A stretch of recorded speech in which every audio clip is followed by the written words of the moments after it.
Good evening to all of you. मैं अतुल कुमार शर्मा आप सभी का अपने YouTube channel free chemistry by Sharma ji पर हार्दिक स्वागत और अभिनंदन करता हूं। स्टूडेंट्स, आज हम लोग अपने इस लेक्चर में 11th की केमिस्ट्री में यूनिट 6 की शुरुआत कर रहे हैं।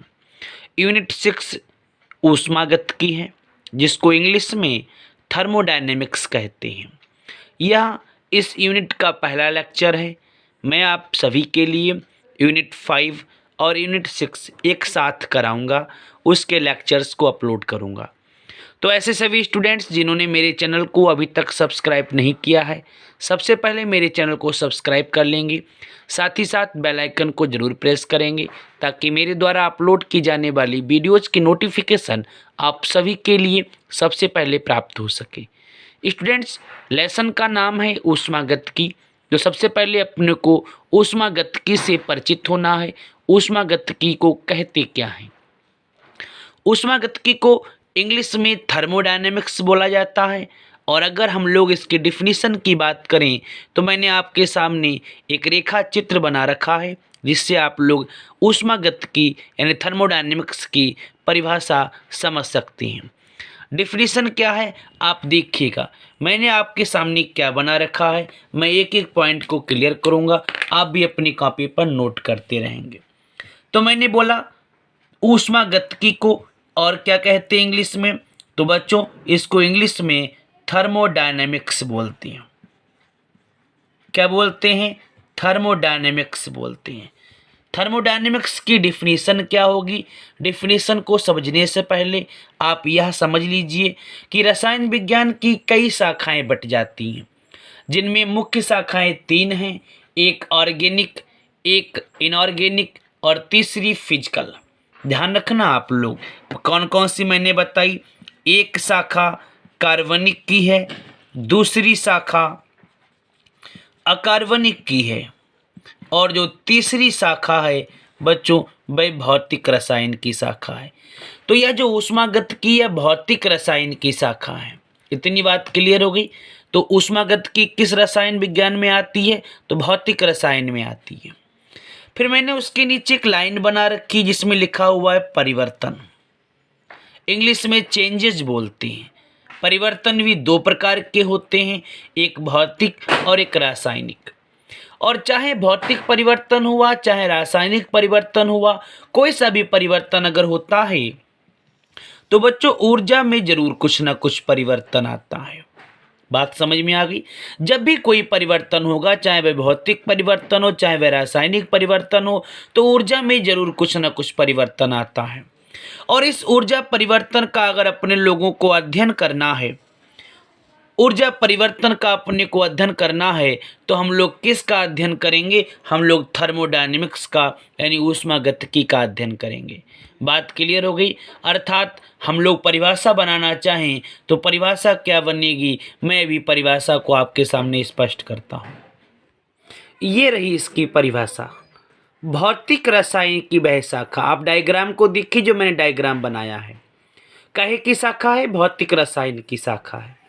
तो भौतिक रसायन की वह शाखा जिसके अंतर्गत भौतिक या रासायनिक परिवर्तन के फलस्वरूप होने वाले ऊर्जा परिवर्तन का अध्ययन किया जाता है, क्या कहलाती है? ऊष्मागतिकी कहलाती है। आई होप अब आपके लिए ऊष्मागतिकी की यह डिफिनीशन बहुत सरल लग रही होगी। चलिए हम लोग आगे के पॉइंट्स का डिस्कस करते हैं। इसमें आगे कौन कौन से पॉइंट्स हैं। इस यूनिट का अब जो अगला टॉपिक है वह बहुत ही महत्वपूर्ण टॉपिक है और यहीं से इस पाठ की शुरुआत हो जाती है। तो जो अगला पॉइंट है वह है निकाय और परिवेश। निकाय को बच्चों हम लोग सिस्टम भी कहते हैं, इसीलिए मैंने सिस्टम को लिख रखा है। आप निकाय बोलें या सिस्टम बोले, अर्थात निकाय या तंत्र बोले, एक ही बात है। इंग्लिश में इसको सिस्टम कहते हैं और दूसरा हिस्सा परिवेश, जिसको इंग्लिश में सराउंडिंग बोला जाता है। अभी मैं इसकी डिफिनीशन को भी लिखूंगा और आपके लिए एक बहुत ही सरल तरीके से मैं सारी बात को स्पष्ट करूंगा।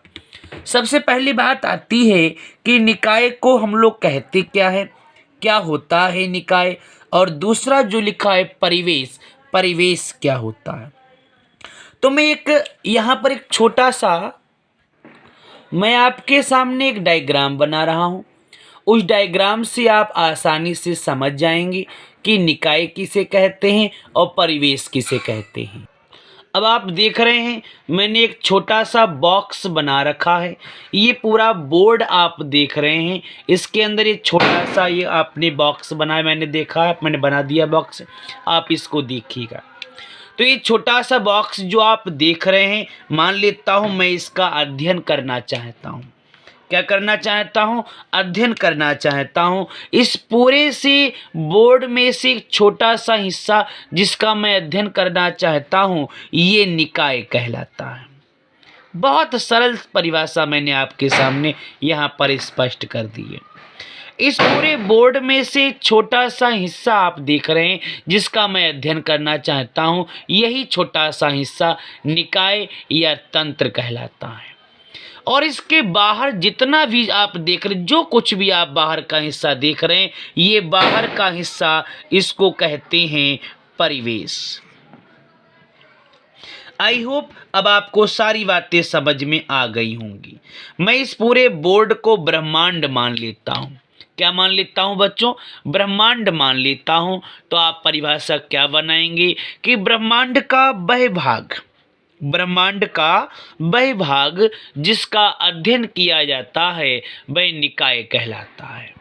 और निकाय के बाहर का जितना भी भाग होता है उसको परिवेश कहते हैं। क्लियर हो गई बात? एक और तरीके से भी मैं इसको स्पष्ट कर सकता हूँ। कैसे? आप अध्ययन की अगर बात करें तो हम लोग इसमें किसका अध्ययन करेंगे?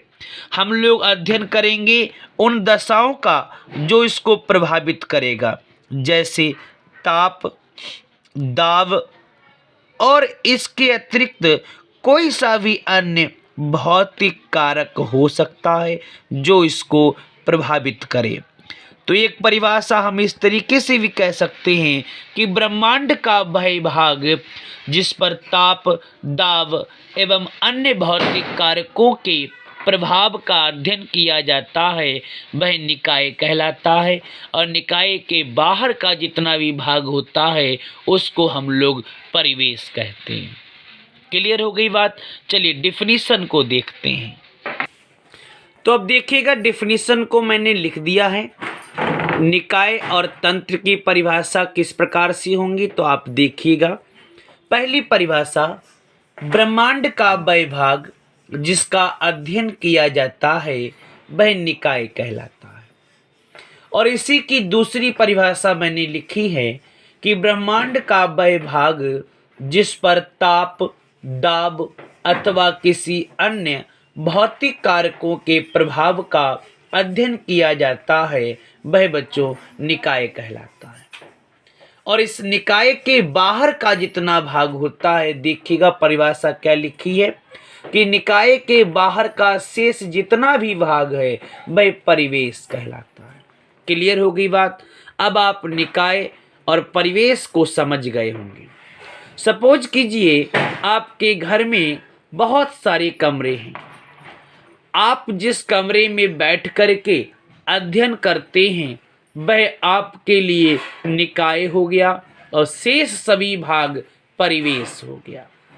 आप जिस कमरे में बैठ कर के खाना खाते हैं तो वह आपके लिए निकाय या तंत्र हो गया, शेष सभी भाग आपके लिए परिवेश हो जाएंगे। तो वह भाग जिस पर हम लोग अध्ययन करते हैं, जिस पर हम लोग ताप, दाब या अन्य भौतिक कारकों के प्रभाव का अध्ययन करते हैं वह निकाय कहलाता है। इसके अतिरिक्त का शेष भाग वह बच्चों परिवेश कहलाता है। आई होप आप सभी के लिए यह लेक्चर पसंद आया होगा। दिवाली का समय चल रहा है, पटाखे लोग छुड़ा रहे हैं और खुशी का माहौल है। आप सभी लोगों को भी मेरी तरफ से, मेरे इस चैनल परिवार की ओर से बहुत बहुत शुभकामनाएं। इस लेक्चर में इतना ही। अगर आपके लिए यह लेक्चर पसंद आया हो तो कृपया करके लाइक और शेयर अवश्य करेंगे। तब तक के लिए घर पे रहिए, सेफ रहिए। मैं जल्द ही नेक्स्ट लेक्चर को लेकर के आपके सामने फिर उपस्थित होता हूँ। तब तक के लिए गुड बाय।